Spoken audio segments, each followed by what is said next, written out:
Alright guys, so a few years back I built this massive playroom above our garage. It's probably 800 square feet. We've got a reading area here storing books and puzzles, got a TV area, miscellaneous toy storage.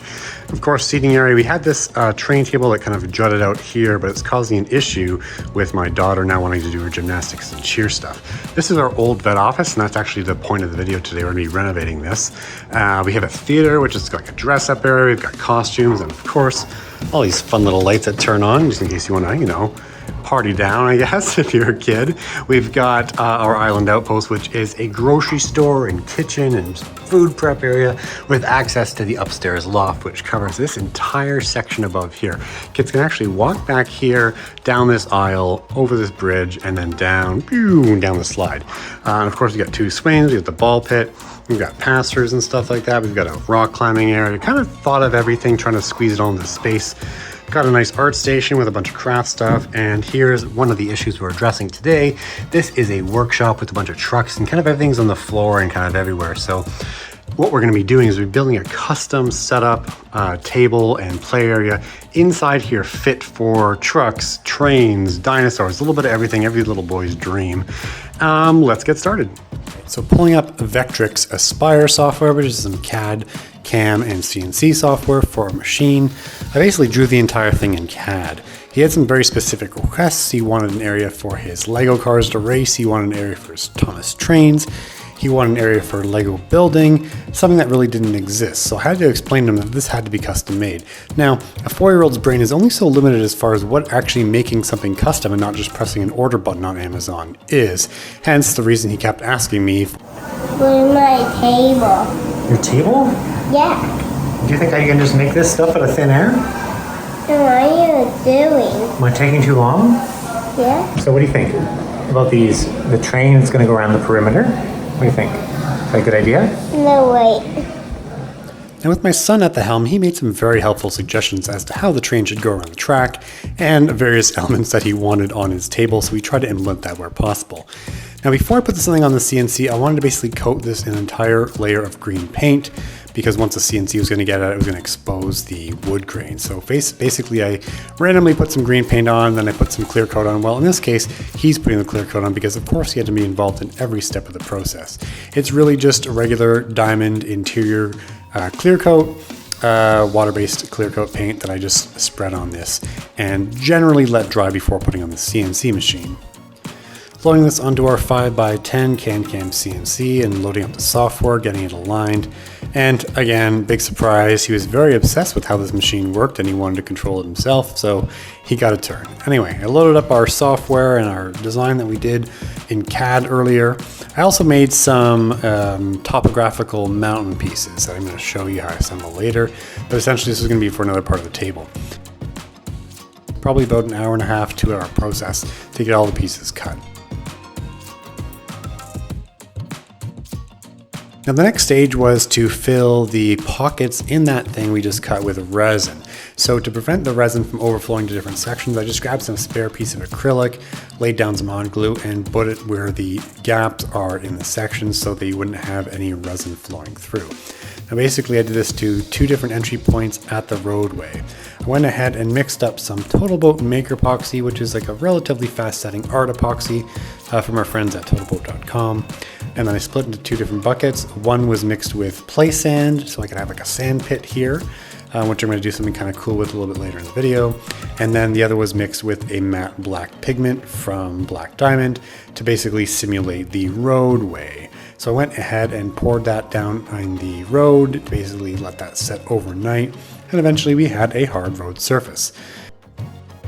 Now here are those topographical parts I talked about. So basically they're just layered pieces on a mountain. I figured he could use this for his monster trucks or his dinosaurs or whatever. So I really just layered them up, I glued them. I made them hollow on the inside because I didn't want to make them solid to make the piece way too much, because obviously he's not a big guy.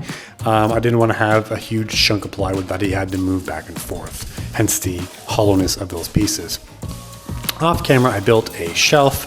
Nothing special, a bunch of 3/4 inch panels to make a shelving area to store his vehicles that is going to fit on the back Now, I was testing the train going around the track to make sure it would work, and it actually didn't. It actually got stuck on the corner radiuses. The middle of the track was actually too wide, so I put it back on the CNC to try and reduce that, but I didn't line up the panel correctly and ended up recutting the design in a different section of the panel, completely messing this project up. So I'm not going to show it here in the video, but I essentially remade this entire panel to this point a second time.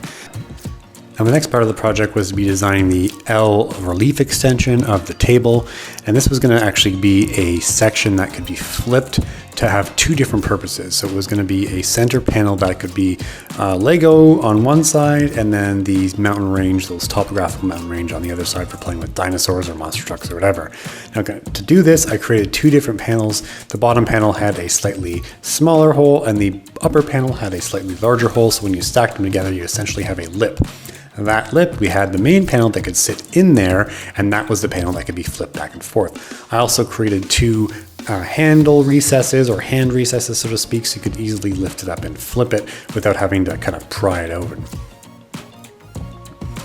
Once I finished painting one side of that brown to have like a dirt look, I went back to the part I just glued and applied some green paint to that to match the main part of the table. I also applied some green paint to the shelving unit. I didn't want to paint the entire shelving unit. A, it was going to be a lot of work to get in all those crevices, but B, I thought it would look better with having the exposed pine.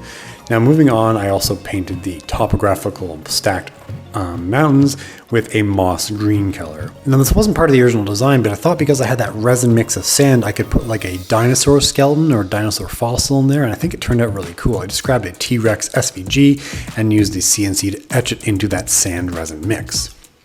The next section, before actually I'm getting ready to take these things home, is to lay down those Lego panels, which are standard 10 by 10 Lego panels. So I etched an area, of course, into our design. I applied some Maker Epoxy, essentially using it as glue, and pressed those panels down tightly into those recesses.